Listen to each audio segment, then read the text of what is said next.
Thank you for joining me for today's Beast Watch News Update. News from the Internet's most comprehensive Bible prophecy news website, BeastWatchNews.com. I'm Kimberly Rogers-Brown. Lots of news today, ranging from Jerusalem as the world's rising capital, Mystery Babylon, to some important news about the COVID plandemic, if I may use a new word I learned from Dr. Mercola, to war in the Mediterranean Sea. Let's get started.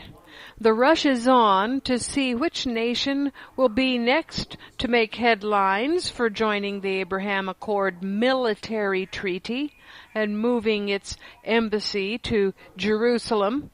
The Abraham Accord peace deal is no longer limited to the Middle East. Trump connected Israel to the peace treaty he made between Kosovo and Serbia, making sure that part of the deal was for them to move their Israel embassies to Jerusalem.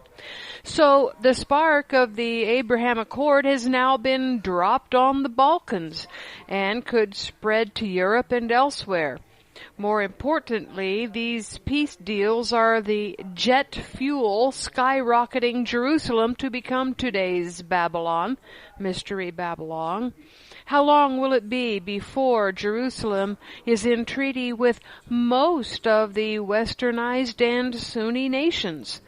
President Donald Trump's election salvaging mechanism is the treaty making now in full swing as he brokers treaty agreements which will be called peace deals between Israel and countries in the Middle East, North Africa, and now the Balkan nations of Kosovo and Serbia. The announcement that Israel and Kosovo have agreed to establish diplomatic relations is a welcome development for both nations, says this Haaretz article. But as is often the case with Israel's leadership, this development is not only long overdue, but was also made for the wrong reasons.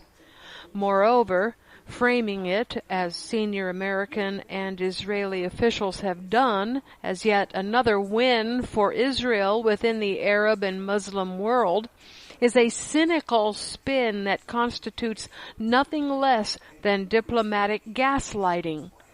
But the EU put the brakes on the Trump and Netanyahu move. The European Union warned Serbia and Kosovo on Monday that they could undermine their EU membership hopes by moving their Israeli embassies to Jerusalem. There is no EU member state with an embassy in Jerusalem, European Commission spokesman Peter Stano said. Any diplomatic steps that could call into question the EU's common position on Jerusalem are a matter of serious concern and regret. Israel's former ambassador to Serbia, Arthur Cole, questioned the move, saying, "We're not connected to the Balkan conflict, and we're not supposed to be in the pact." Bahrain, though, has announced that it will sign on to the accord and normalize relations with Israel, and it is following Saudi Arabia's lead to open its airspace to Israeli commercial airline flights. Saudi Arabia appears to be warming up its people for a move to formalize relations with Israel by using Friday sermons. Abdul Rahman al-Sudais, the imam of the great mosque in Mecca, delivered a sermon last Friday that has been interpreted by some Saudi citizens as a prelude to normalization with Israel, and some Saudis are calling the move treason. It appears that one of the biggest achievements of the Abraham Accord is the lack of Muslim protests. Malawi has now announced it will put an embassy in Jerusalem. It does not have an embassy in Israel and has not yet agreed to sign on to the Abraham Accord. Malawi is one of Daniel 11:40-45's countries in North Africa that will be overrun by the Iranian 4+2 coalition. It will be particularly dangerous for Malawi to be overrun because it is a majority Christian nation, and nearly all of Malawi's Muslims adhere to Sunni Islam. Iran will see the entire population as its enemy. Sudan's ambassador to the United States, Noreldin Sati, told Newsweek that his government will support any deal that brings peace to the region, though stressed normalization with Israel is not a fait accompli. The Sudanese government has not pronounced itself formally on the Israel-UAE deal, he explained. As a peacemaker, I believe that whatever is good for peace is good for the region.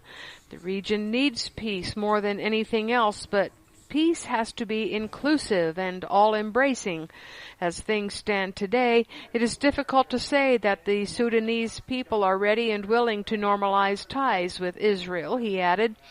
This is a highly controversial issue, and the Sudanese people need time to weigh the pros and cons. But, yet again, the issue of incentives and dividends is important. Sati probably is referring to that huge carrot at the end of a very short stick, which I will talk about in a moment. Right now, let's talk about Trump's Nobel or Noble victory. The Abraham Accord will be signed in Washington next week. The two heads of state, Donald Trump and Benjamin Netanyahu, will be joined by the UAE's foreign minister, Abdullah bin Zayed. But some in Israel are asking, what's the rush? The breakneck speed with which the official White House ceremony was announced surprised several former members of Israeli diplomatic negotiation teams. A formal agreement takes a lot of time to articulate and to draft. It has to go through legal experts who weigh every word, said a retired Israeli brigadier general. He followed this, saying the ceremony will be more like a letter of intent, but he didn't say in exactly what way it will be such. It's no coincidence it's done in such a hurry, says Michael Herzog, a Washington Institute International Fellow. The Americans want to do it before the presidential election, but the order of things is reversed. First, they have a ceremony, and only then they'll try to translate that into a series of bilateral pacts. Gilead Sher, a senior researcher at the Institute for National Security Studies who served as former Prime Minister Ehud Barak's chief of staff, agrees. I think this whole story still hasn't been made clear to the public, he said. You know, we just have the general outline to the agreement, and maybe that's all they're going to sign. That would explain the timetable. But there was never a real conflict here, continued Sher. There were no combat zones, no territorial disputes, no violence. This isn't a historic breakthrough after a long, drawn-out negotiation, but merely a normalization of relations already over 25 years old. This is simply a diplomatic cover for what is essential a financial and military deal, he said. And this is why it isn't that complicated to arrange such a ceremony so quickly. Trump will get a big boost 6 weeks before the election because he has been nominated for the Nobel Peace Prize. The White House press secretary said Trump is honored to be considered by the Nobel Committee for the Peace Prize. The Trump administration has called the Uae Israel Agreement a historic diplomatic breakthrough, but not everyone agrees, such as Gilead Sher and others. This MondoWees.net article criticizes the Abraham Accord as nothing more than a treaty for arms sales between the U.S. and the UAE, with making nice toward Israel in the middle, in which the Palestinians were given no consideration at all. Less than a week after Trump announced the Abraham Accord on August 13th, the story broke that Trump's senior advisor and son-in-law, Jared Kushner, and National Security Council senior director for the Middle East, Miguel Correa, had been secretly pushing for the U.S. to sell F-35 stealth fighters, weaponized drones, and other advanced military equipment to the Emiratis. Anwar Gargash, the UAE's Minister of Foreign Affairs, said that his country had placed their request for the F-35 jets 6 years prior. Well now, it's really handy to remember what people want, right? A stick needs a really good carrot to make a nation like the UAE openly embrace Judaism. Now just wait a minute for that one, please. I will get to it. He denied that the normalization deal was connected to his country finally being granted their request, but Trump administration officials later admitted that the deal had paved the way. On August 18th, leading Israeli newspaper Ynet News reported that the Abraham Accord included a secret clause wherein the UAE would get to buy billions of dollars in advanced U.S. military hardware. Netanyahu, ever the prince of political drama, feigned outrage that the UAE might get to purchase F-35 stealth fighters from the U.S., thereby threatening Israel's position as the most mighty armed air force in the Middle East.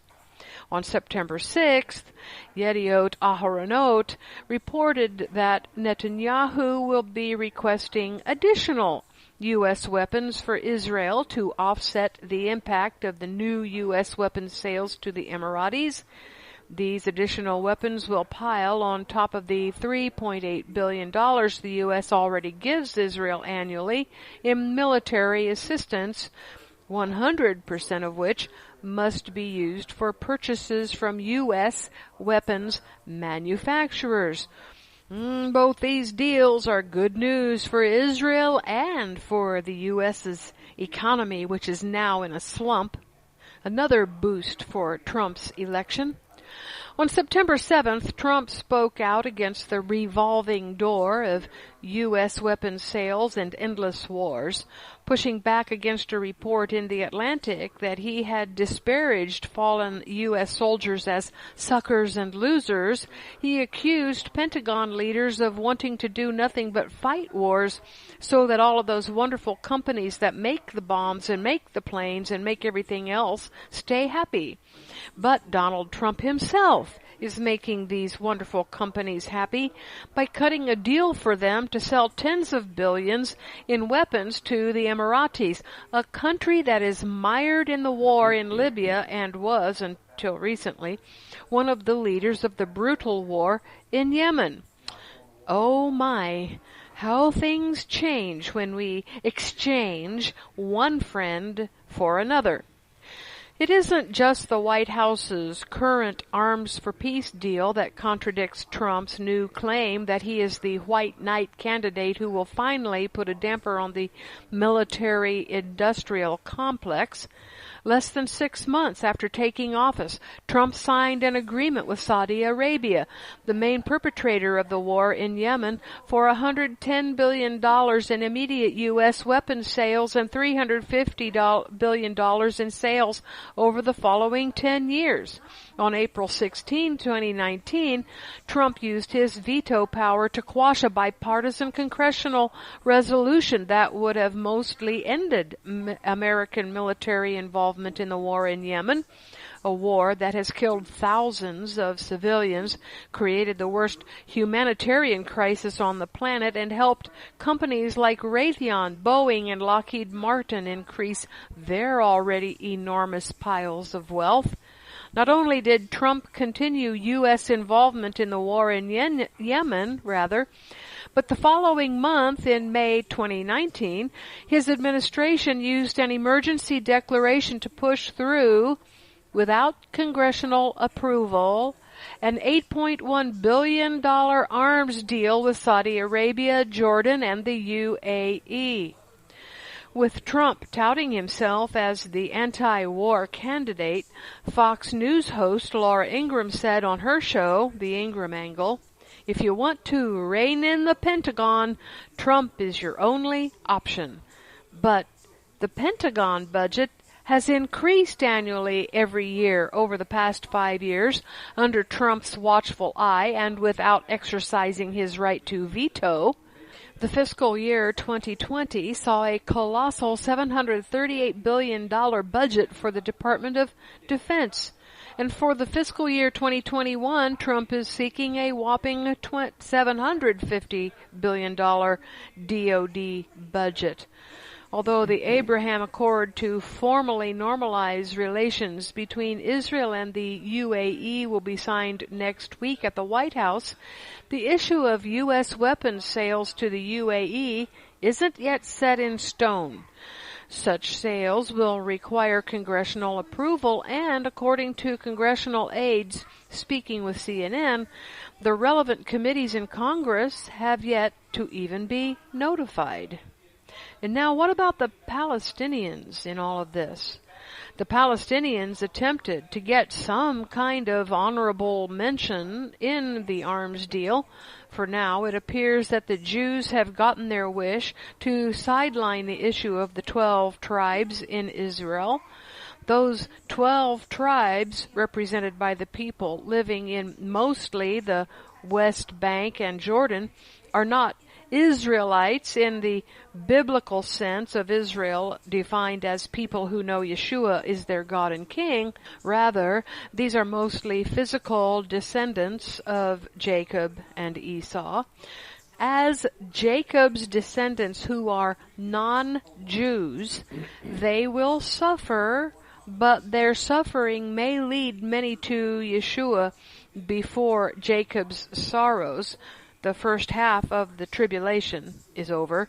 The Edomites among them will be killed at Armageddon. At the second half of the tribulation, called Jacob's trouble and the Great Tribulation, if they don't repent and become biblical Israelites and citizens of the Kingdom of Israel, not to be confused with the UN-created modern political state of Israel, which is not biblical Israel. For now, the plight of the Palestinians remains in limbo. Palestinian leaders won renewed Saudi support for Palestinian statehood on Wednesday, but failed to persuade the Arab League to condemn the deal between Israel and the UAE. At a video conference of foreign ministers, the Palestinian leadership softened its censure of the UAE in the hope of getting more Arab support, but to no avail. No matter how the Palestinians argued and tried to win some kind of consolation prize out of this situation, the Arab countries failed to reject the UAE-Israel normalization deal. The Eurasia Review writes that the Abraham Accord sidelining the Palestinian question will prompt the other Arab states to improve ties with Israel due to their fear of Tehran and Ankara. Getting the Palestinian issue out of the way, making it a non-issue, will allow the other Sunni nations to get their arms deals with the U.S. done. Newsweek reports that the accord is not a peace deal. Israel and the UAE have never been at war. But it is nonetheless a potent symbol of a new emerging political reality in the Gulf, where a fresh generation of rulers are looking to closer ties with Israel and the U.S. in the face of the threat from Iran. Remember, I keep saying the Revelation 6:2 crowned rider who carries a bow with no arrows is a political winner, not a war conqueror. The intractable Palestinian question has long hamstrung Israeli efforts to normalize ties and foster closer cooperation with its Arab neighbors. The question of annexation remains unanswered, though. And now let's look at what the Jews are doing about the kosher issue The Abraham Accord is affording the Jews the opportunity to forward their Judaism option in a Sunni nation. Authorities in Abu Dhabi sent a memo on Tuesday instructing all hotels in the city to offer kosher food and beverage options, but not just any kosher options. No, these particular options must have kosher certificates issued by rabbis. Now, you may say I am making more of this than needs to be, since everywhere Jews live on the earth, kosher food and beverages are offered. But let's remember where we are in the timeline of prophecy now. This important inroad is coming about in the years just prior to the revealing of the Jewish Antichrist, whose authority will stretch even into the Sunni Muslim nations, where Christians and Jews live, Christians and Messianic Jews who believe Yeshua is the Messiah. In all the nations where Jewish laws can be made to be followed by non-Jews, these people will be in danger. Israel 365 reports, as part of the growing relations between the UAE and Israel, a cooperative virtual event was held, bringing Jews together from the two countries, welcoming in the Sabbath.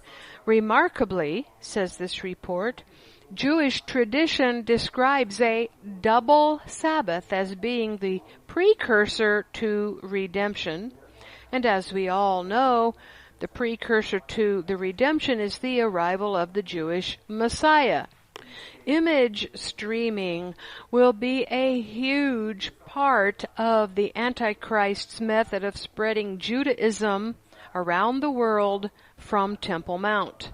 And I know I have not released my book explaining why we are not to make or own or interact in any way with images, but surely you can see the danger of streaming images of the Antichrist and his priests into your home.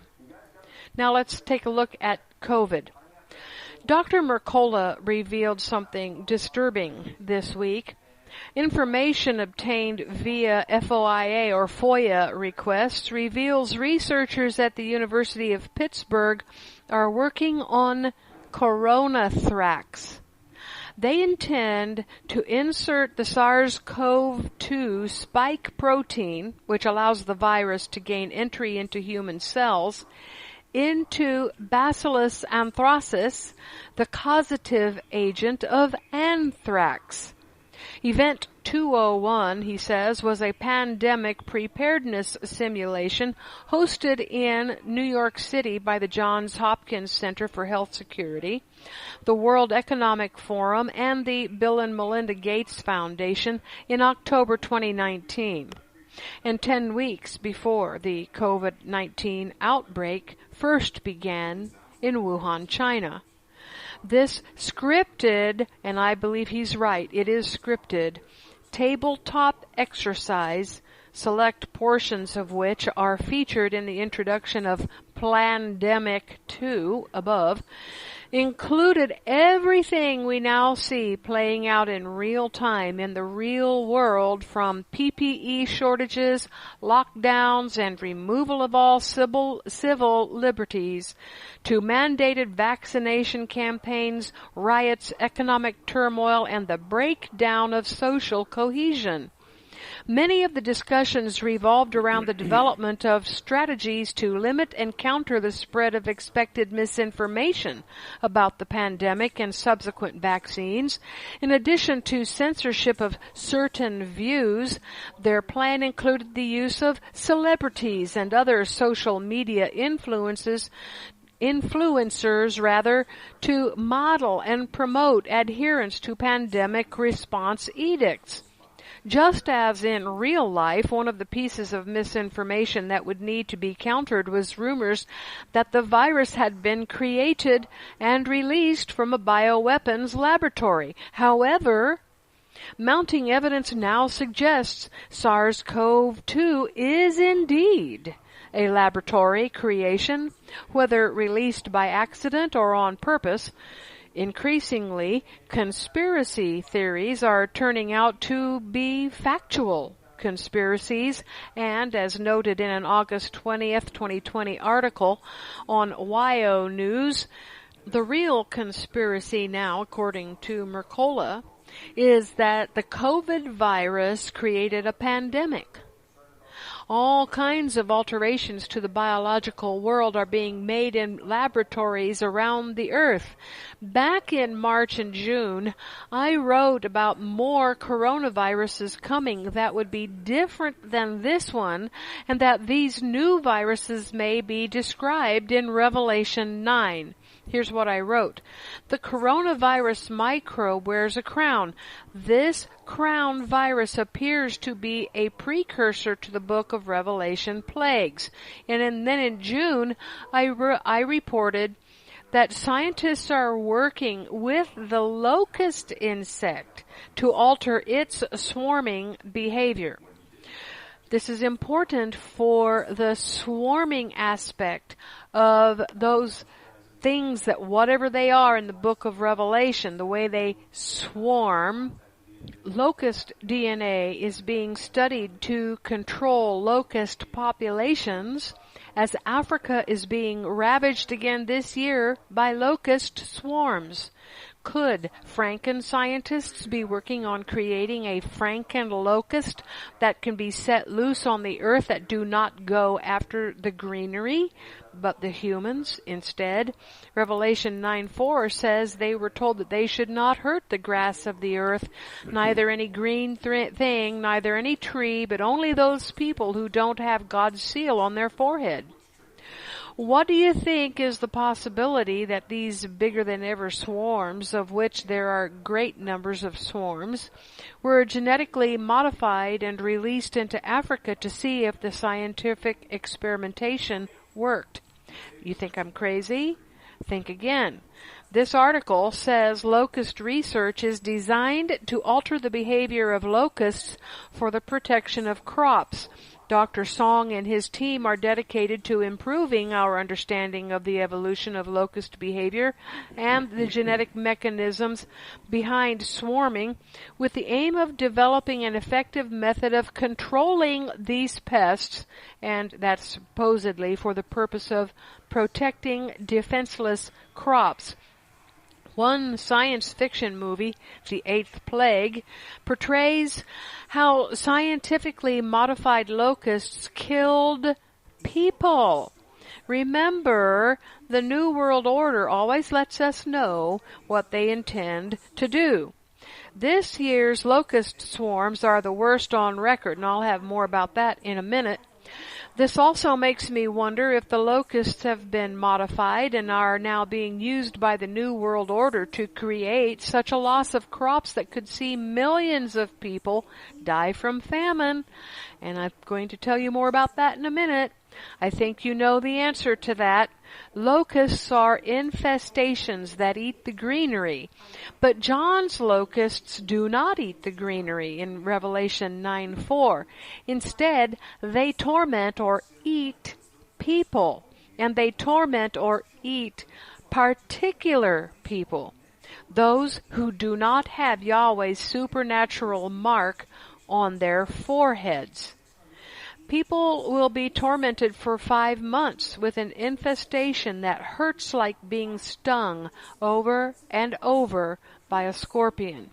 Revelation 9:6 says these people will seek death but won't find it.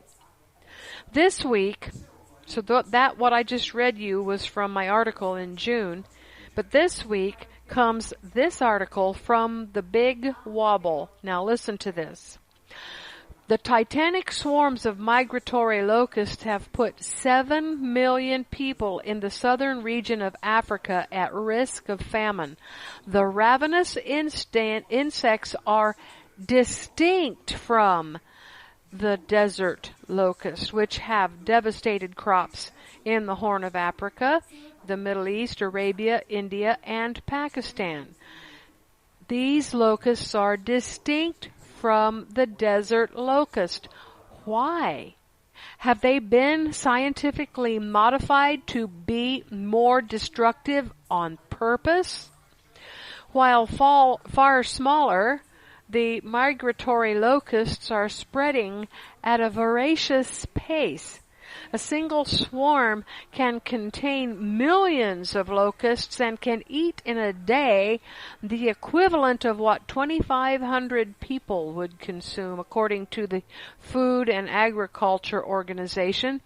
The UN agency has called for urgent action to prevent a wider problem as farmers struggle to recover from last year's drought and the economic effects of the COVID-19 pandemic. Well, what a great time to introduce more voracious food eaters than during a man-made plandemic, to use Dr. Mercola's term. That way, more useless eaters in Africa can be killed through illness and famine without the New World Order's own fingerprints on it. And more of them can get COVID because they're already weak. Yes, oh yes, I believe the United Nations New World Order is that dastardly. The gigantic swarms are unusual for locusts, which usually adopt a solitary lifestyle. Tests on the migratory locust found that young nymphs, known as hoppers, band together when they identify a sweet-smelling pheromone, a chemical which, like the love hormone serotonin, makes you attracted to someone. This chemical attraction has led to the billion-strong outbreaks of adult insects in various parts of the world, foreshadowing plague proportions. Now, back to Mercola's article and a look at another swarming behavior, not of insects, but scientists. As if there aren't enough unanswered questions already, he says, uncertainty is piled on top of uncertainty as experimentation with full infectious SARS-CoV-2 has exploded in recent months. It is evident that swarms of academic researchers with little prior experience with coronaviruses have leapt into the field in recent months. The biggest risk is the creation and accidental release of a novel form of SARS-CoV-2. Each additional lab that experiments with CoV-2 amplifies the risks. High-security biosafety labs around the world are clamoring to get in on the action, and according to Richard Ebright, an epidemiologist at Rutgers University, such research is now taking place in every or almost every BSL-3 facility in the U.S. and overseas. In an August 17, 2020 article, Latham reports that at least one safety breach involving a modified SARS-CoV-2 virus has already occurred this year when a lab mouse injected with the virus bit the researcher. As reported in a 2014 USA Today article, safety lapses at biosafety labs are far more common than anyone might imagine. Between 2008 and 2012 alone, more than 1,100 lab incidences involving highly infectious germs were reported to federal regulators, but the details are shrouded in secrecy. In 2015, Bill Gates said we needed to start preparing for pandemics as if preparing for war. In 2018, Bill Gates said a deadly new disease is coming and it might not even be a flu, but something we've never seen before. Earlier that same year, Melinda Gates said the biggest global risk she could imagine is a bioterrorist attack. Folks, think Revelation 9 when reading about these man-made pandemics. Now let me tell you how you might get vaccinated without your knowledge. Medical facilities are taking advantage of people's lack of knowledge to vaccinate them without their knowing, according to one whistleblower. All hospital inpatients are required to sign consent forms allowing all kinds of treatments for them while incarcerated in the hospital. One of the words on the consent form is biologics. You consent to having biologics put in you as medicine. What is a biologic? Biological medicine. What constitutes biological medicine? A vaccine. Your consent to this lets them vaccinate you to their heart's content. You know, Africa simply gets the brunt of all that the New World Order wants to experiment with or implement worldwide. And Africa is now suffering not only from those swarms and other things, but is now suffering from a polio outbreak brought on by the coronavirus. The United Nations has been forced to admit that a major international vaccine initiative is actually causing a deadly outbreak of the very disease it was supposed to wipe out. While international organizations like the WHO, World Health Organization, will regularly boast about eradicating polio with vaccines, the opposite seems to be the case, with vaccines causing the deaths of scores of young people living in Africa. Breeding age people, folks. Health officials have now admitted that their plan to stop wild polio is backfiring as scores of children are being paralyzed by a deadly strain of the pathogen derived from a live vaccine, causing a virulent wave of polio to spread. This latest pharma-induced pandemic started out in the African countries of Chad and Sudan, with the culprit identified as vaccine-derived polio virus type 2. Officials now fear this new dangerous strain could soon jump continents, causing further deadly outbreaks around the world. Shocking as it sounds, this big pharma debacle is not new. After spending some $16 billion over 30 years to eradicate polio, international health bodies have accidentally, it says, reintroduced the disease in Pakistan, Afghanistan, and also Iran, as the Central Asia region was hit by a virulent strain of polio spawned by the pharmaceutical vaccine. Also in 2019, the government of Ethiopia ordered the destruction of 57,000 vials of type 2 oral polio vaccine following a similar outbreak of vaccine-induced polio. The same incident has happened in India as well. It's important to note that the oral polio vaccine is being pushed by the Global Polio Eradication Initiative, a consortium which is supported and funded by the Bill and Melinda Gates Foundation. It breaks my heart how those people, black people, are abused by the light-skinned folks who are stirring up the Black Lives Matter mobs. Where is BLM in regard to blacks being abused and misused in this way? I don't want to say this, but blacks in the westernized world are blind to what they are doing when they join the rich New World Order white man's BLM and Antifa movements. These movements simply raise people's level of violence. They are not creating a positive change. And now this from Natural Blaze. The same forces instigating social unrest and elections chaos are engineering a man-made famine and attempting to take over food production, exactly as happened in the Soviet takeover of Ukraine by spreading fraudulent COVID-19 tests to farm workers and meat plants. From John Podesta to the UFW to Tyson to the Rockefellers, this podcast explores the players, groups, and deep connections between those behind the agenda to reset the table, so to speak, and use food, get this, use food as a weapon. The podcast is only 20 minutes long and worth listening to.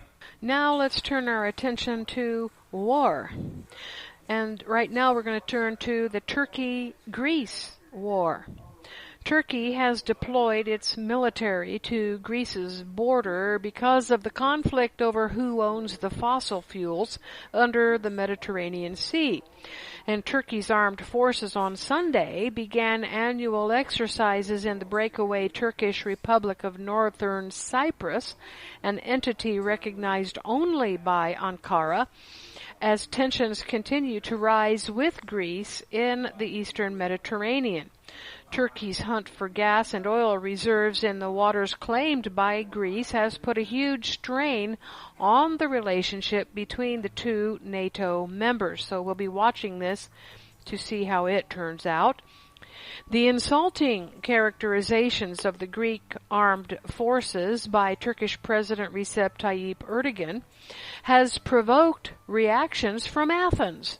According to a report by George Papakonstantinou on Open TV, on a rhetorical level, what well-informed sources said is that everyone in Turkey should understand that the Greek armed forces are not joking.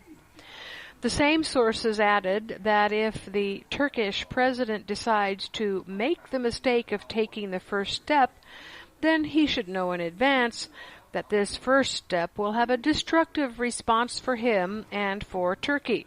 And now a look at protester wars in America. It has been revealed that protesters in Portland, Oregon may be getting support from the city they are destroying, though it is far from certain the municipality knows about it. Natural News brought the story forward this week, reporting on a COVID tent city erected for Portland's homeless to have a safe place to stay during the COVID outbreak.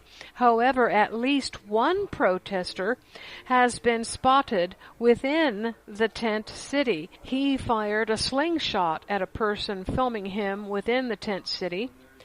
And then two members of the Boogaloo Boys, an anti-government extremist movement, were arrested on last Thursday, for allegedly conspiring and attempting to become assets to a foreign terrorist organization that shared their anti-U.S. government views, Hamas. Last, Israel may be in full lockdown for the feasts that start on the evening of September 18th, next Friday, with Yom Teruah. I have been waiting before sending this file to my editor so that I might add this information to the report, but alas, no such announcement has been made. I must move on. That's it for this Beastwatch News Update. This is Kimberly Rogers Brown signing off. Click over to BeastWatchNews.com for full, comprehensive coverage of all the headlines fulfilling end-of-days Bible prophecy.